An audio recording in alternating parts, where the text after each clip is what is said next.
When the U.S. women's soccer team won the World Cup this past summer, their victory brought millions of Americans together in a shared camaraderie. Whether it's cheering for your team or rooting on the MVP, sports can cut through socioeconomic and political differences like a fastball pitch. But it can be harder to recognize how sports can divide us.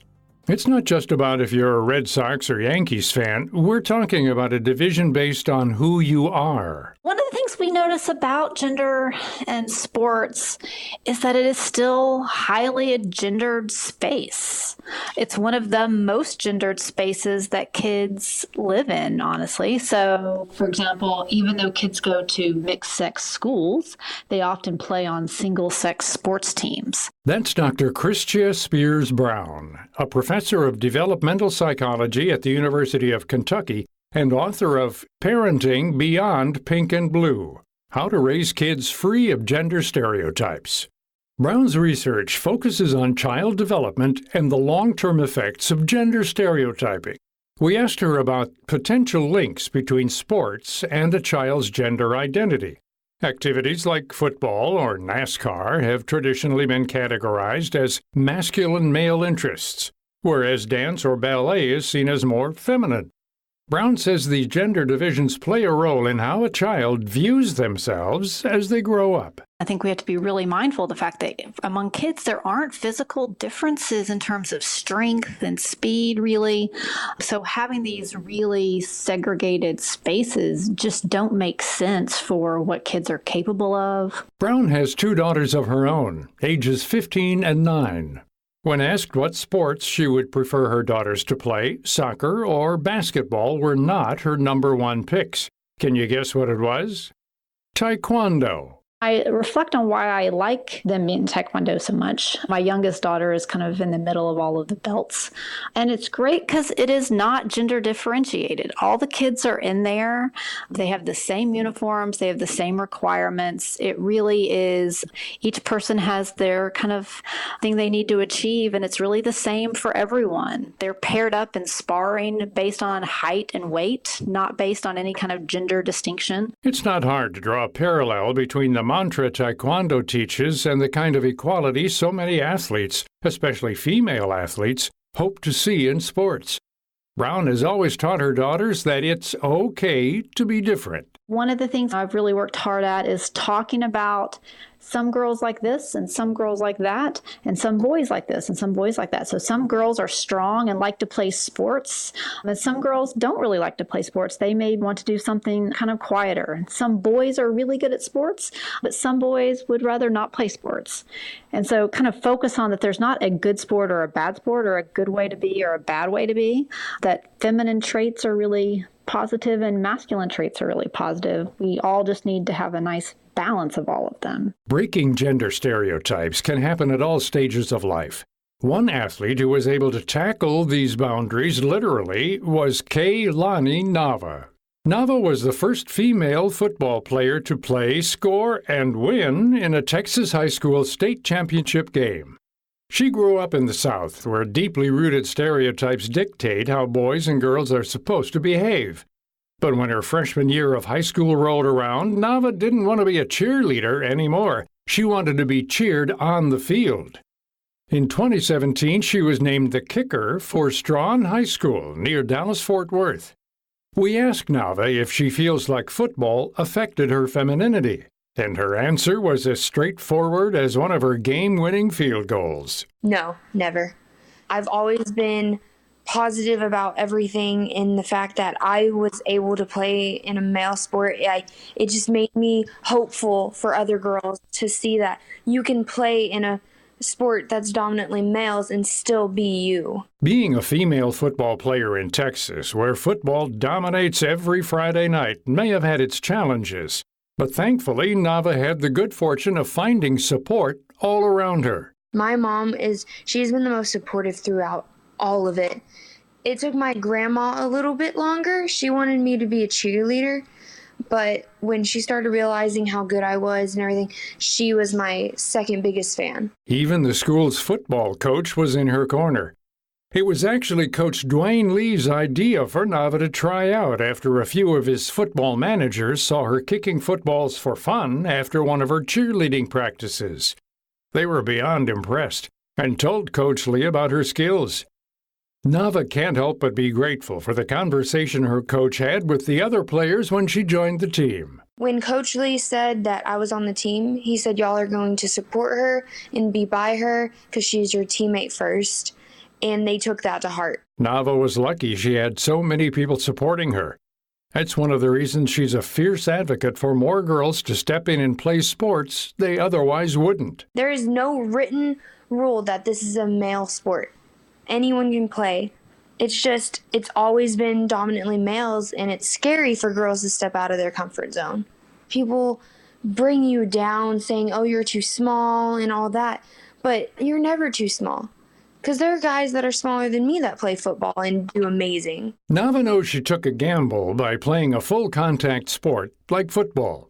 More and more research shows a possible link between repeated concussions and long-term brain damage. Yet Nava supports those interested in playing football. Why? Well, Nava believes, at least for her fellow women, that it could cause more harm to not even try and play. I think we've always grown up with guys do their thing, girls do theirs. And I think that's always been something that everyone has put in your mind growing up. And so when you get older, you feel like you have to stick with that.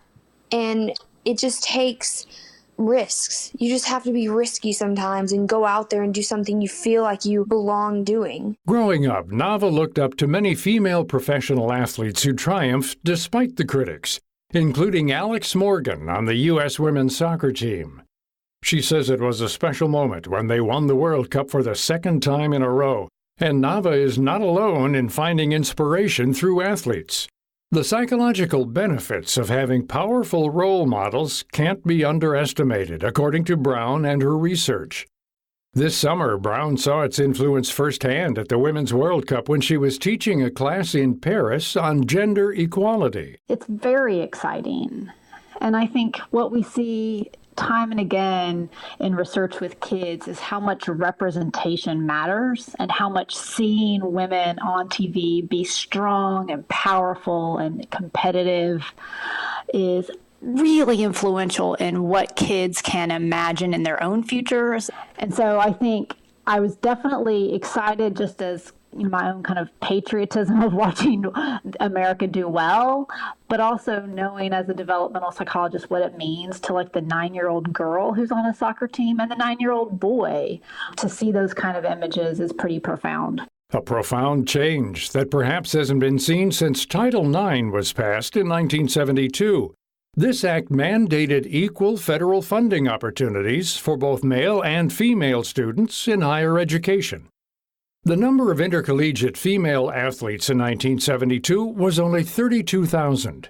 After Title IX, that number eventually skyrocketed to 3 million by 2010, says the Sports Journal.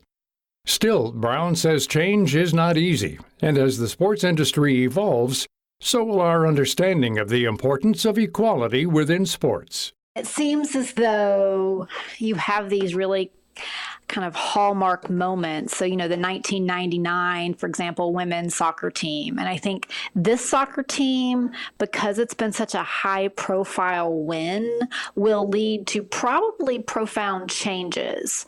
I think the attention right now on gender equality in professional sports is being discussed now more than I remember ever having.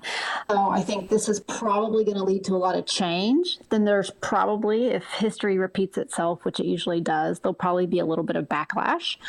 But that seems to be how it goes. There's kind of 2 steps forward and 1 step back. But it feels like we're on the precipice of some change that we haven't seen in decades. This change comes on the shoulders of athletes like Nava, who are busting open the record books and etching their own names in history. Nava is currently attending Texas A&M University, but hasn't stopped advocating for gender equality in sports. For any girls who are listening, and guys, just take risks. I know it's scary. I know how intimidating the world will be and how they're not always going to be positive, but you need to do for you. and not worry about other people sometimes.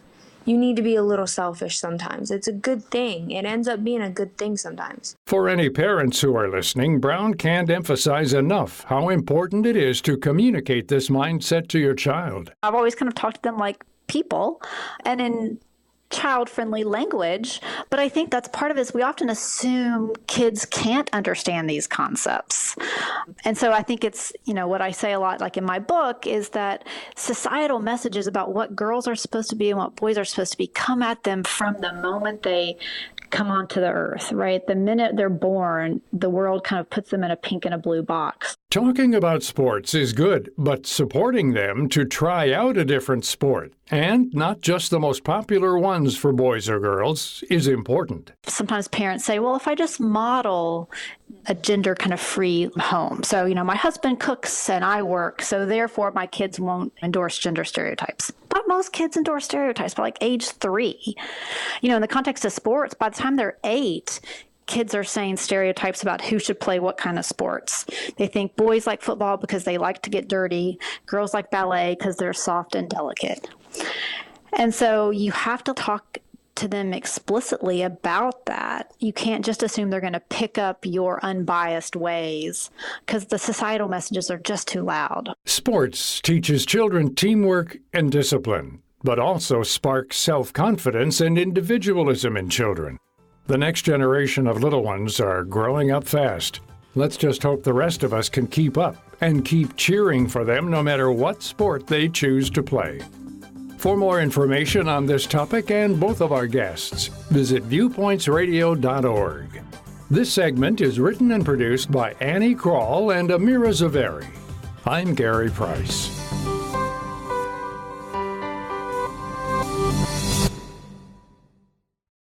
What are you going to do with your old car? You can try selling it, you could junk it, or you can donate it to Heritage for the Blind.